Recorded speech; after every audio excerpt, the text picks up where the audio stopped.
But first, it's every parent's worst nightmare. Imagine being falsely accused of harming your newborn baby. Worse still, imagine social services then taking both your children from you and taking the baby out of your arms as he slept. Well, this was the horrifying reality for Gina Hodgkins and Josh Sparks, who endured a 5-month battle to clear their name. They join us now alongside social worker Joanna Nicolas to tell us more. And welcome, both of you, and thank you for coming in here. So, normal birth, you know, lovely Teddy arrives, but there are bruises when Teddy arrives. Yes, when he was born, he was covered. His face, his arms, elbows. And what was said at the time? Yeah. My mum mentioned it and they said there was no problem, like it's normal, they can be covered or whatever, but so they just let me go home the next day. And these bruises heal on the 20th of August. You noticed that some other bruises have appeared on his cheek, but you sort of think, well, maybe he's slept on his dummy, or maybe his sister's got a little sister who maybe had been a little bit rough with him. You could explain it away like that. The 22nd, you take him for a routine health check, and the health visitor asked you where those bruises came from. Yes, I gave a brief explanation and then she walked out the room, said I've got to do some phone calls, and she come back saying I've had to call social services and the police and I've got to take him to the doctors. So what did you think at that point? Did you just think, I was shocked, thinking I don't know what's going on, I don't know what they're thinking, but I took him to the doctors and they checked, they did a whole body map on him and said there was nothing else, just the 2 little bruises on the cheeks, and they told me to go home. So I waited, went home, and they said, you'll have a police officer and a social worker come round to see you. And next minute, there was about 5 to 7 people that walked through my door. Police officers? And social worker. Wow. And I got arrested there and then. And so then he was taken to hospital? He was taken to hospital. I wasn't there. Yeah, and that's when you went to the hospital? Yeah. And what happened to you when you got to the hospital? They'd done a paediatrician report, mapped out where all the bruises were on a piece of paper. They found a couple more on his legs and arms, and then they asked me to go to the next room to speak to a police officer, and they arrested me on suspicion of ABH for my son. And so once you've both been arrested, what happened next? What was the process? Well, we both was on bail, so we wasn't allowed any contact with my daughter or son or anyone under 16. Teddy was still in hospital at this time, and my daughter, well, which I thought was at my sister's, was actually rushed to foster care. And so were you saying to the police at the time whilst you were in custody that there's some huge mistake happened here and nobody believed you? No. Could hear you? No. Anything I said, they just said, we've got to do this is our job. It must feel, when you were hours in police custody, and so it's like that moment between being asleep and being awake, you know, that brief moment where there's confusion. I don't know what's happening here. How did you feel?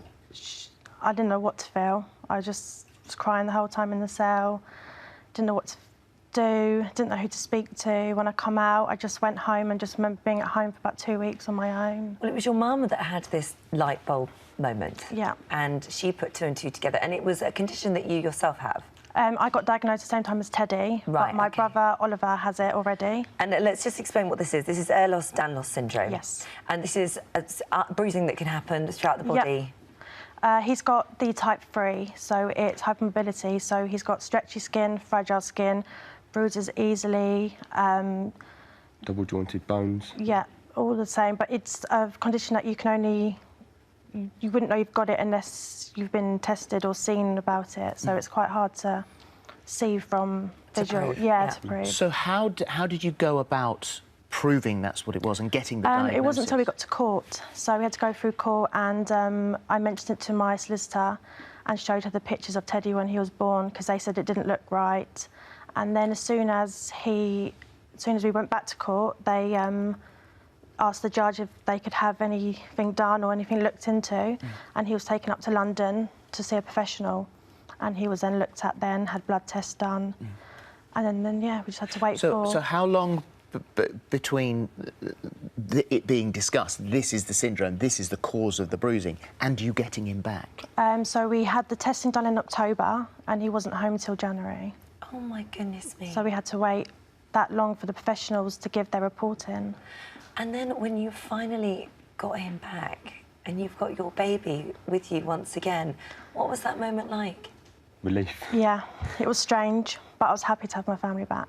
It was And nice. it must be very frustrating because at that age, he's so tiny, you've missed out on a really important part of his life, actually. The best bit that you want to bond with them, and I missed out on it. It was hard. It was very hard. Trying to get him back into our own routine with his own parents, because he's been with Gina's sister for 5 months. She had her own routine. She had her own 2 kids. And coming in back into our life, we've got school runs to do. We've got to get up work. It was hard getting back in a routine. Yeah, I bet it was. Yeah, the way so we had to wanted judge with my daughter as well, because she was like, why am I at home and why is he not?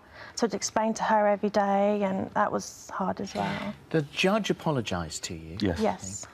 What was the response from social services? Just, you've got your diagnosis, go home and take your baby home.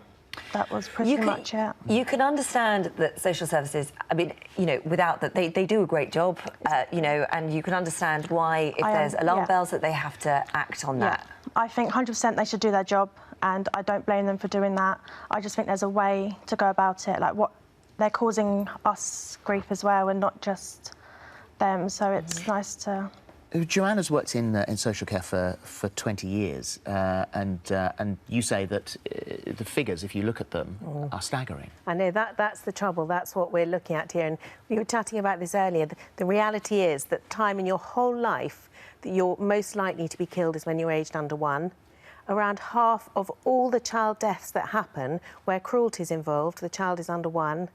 And bruising in non-mobile babies should always be seen in the light of being abuse, and that's the reality that we're dealing with. And nothing can take away what's happened to this couple, but that's the reality. That's what we see again and again and again. So where is the line? Is there a line? Bearing in mind that the child is always going to come first. Yes. So could this have been handled differently? Because there'll certainly be people watching and say, well, that was all terribly heavy-handed. Yeah, I mean, I can't obviously comment on the individual case. The response... The professionals, the response should be proportionate to what the risk is considered to be. And just to be really clear, it's not social workers that take children away, it's the court. It's either the police or the court. Social workers don't have that power. So that decision is made with the input by police, by health professionals, by education if they're involved, by social services, absolutely. And they put all the information to the court, and then the court makes the decision. I think the issue that I'd have with it is that I totally understand why social workers and social services have to do this. I totally get that. But the moment that diagnosis was made in September, why it took until, and I know this is more of a court issue, and I understand, but why it took that long, and especially in those precious months, are so important. Yes, I mean, sometimes all... Christmas, exactly. Yeah, and of course, I can't comment on this, but sometimes there are lots of other factors that come into it too. And that's what we have to bear in mind. And so you always hear with these stories that people say lessons must be learned, and we'll attempt to address this and make sure it doesn't happen again. But I suppose this is going to happen again. It will, Phil, because this is not an exact science, and professionals sometimes will get it wrong. I should think there are very few experts in this field, and we have to put, particularly babies. You know, you did a brilliant piece on the programme a while ago about bruising in non-mobile babies, and I was somewhere working, and a childminder said to me, I heard that piece on this morning, and I had a little baby in my care who had a tiny bruise behind her ear, and I did something about it. That baby is now in care. And they did the skeletal survey. She had so many injuries and old injuries because of what you've done on the programme. Nothing takes away for this couple, but we have to put the safety of babies. You cannot take risks with babies. Okay. Well, thank you very much, Joanna, and thank you, guys. And now you're together. Yes. I love making up for Teddy lost and time. your daughter as well. Thank you. There is a police statement from the Surrey Police. Said, we understand the significant impact that these cases have on all those involved. Our priority is always to protect children and ensure their safety when alerted to potential risk. These decisions are not taken lightly, and we work closely with children's services to ensure the best outcome for the child. And the Surrey County Council statement is that this case was based on medical evidence provided to us, examined by a family court which decided it was right for the child to be removed from his parents, and also considered new information when it came to light. Thank you. Thank you very much. Right, in just a moment.